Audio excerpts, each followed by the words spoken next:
الحمدللہ رب العالمین الصلاة والسلام علی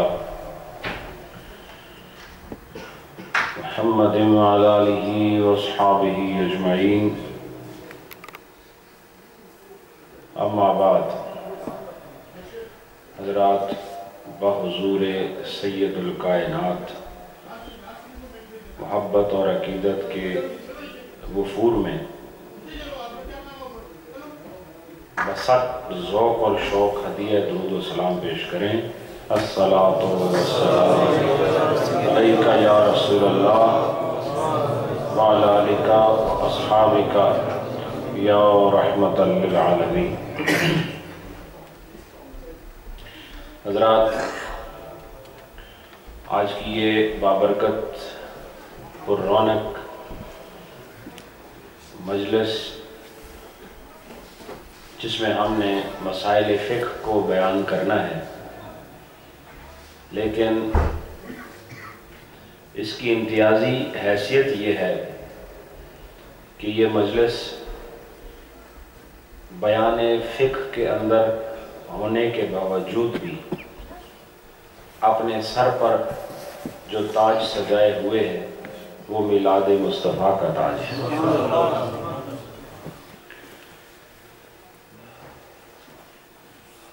ویسے ہر مجلس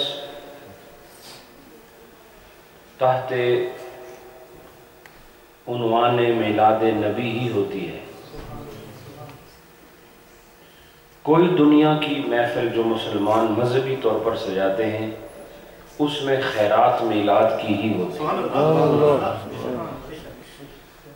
چونکہ وہ نہ ہوتے تو پھر نشستیں ضرور ہوتی ہیں، لیکن ایمانی نشستیں کبھی نہ ہو سکتی۔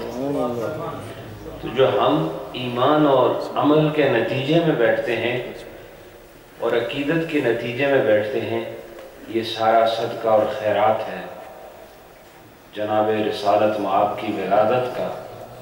آپ آئے تو اس کائنات رنگ و بو میں ایمانی اور اسلامی نور آشکار ہوا، اور تاریک دل نور ایمان سے جگمگانے لگے، اور جو زبانیں فسق و فجور میں معروف تھیں وہ ذکر خدا میں مصروف ہو گئی۔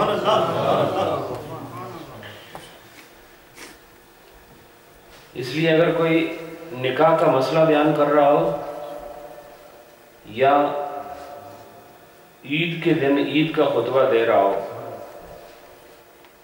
یا وہ طواف کے مسائل بیان کر رہا ہو، یا وہ اتحاد بین المسلمین کا جلسہ کر رہا ہو، ہر جلسے کی ابتدا میں آپ کو میلاد کی خیرات نظر آئے۔ بہرحال محبت والوں کے لیے یہ موضوع کوئی اچھوتا نہیں ہے، کوئی نامعلوم نہیں ہے، صرف بات فکر کی سوئی کو صحیح جانب پھیرنے کی ہے۔ ورنہ میلاد کے نام سے چڑھنا یہ فقط حماقت اور بے وقوفی تو ہو سکتی ہے، لیکن حقیقت یہ ہے کہ حضور کے ولادت کے صدقے ہی یہ سارا چمن اسلام بہار آشنا نظر آ رہا ہے۔ یہ سب خیرات ان کی ولادت کی ہے۔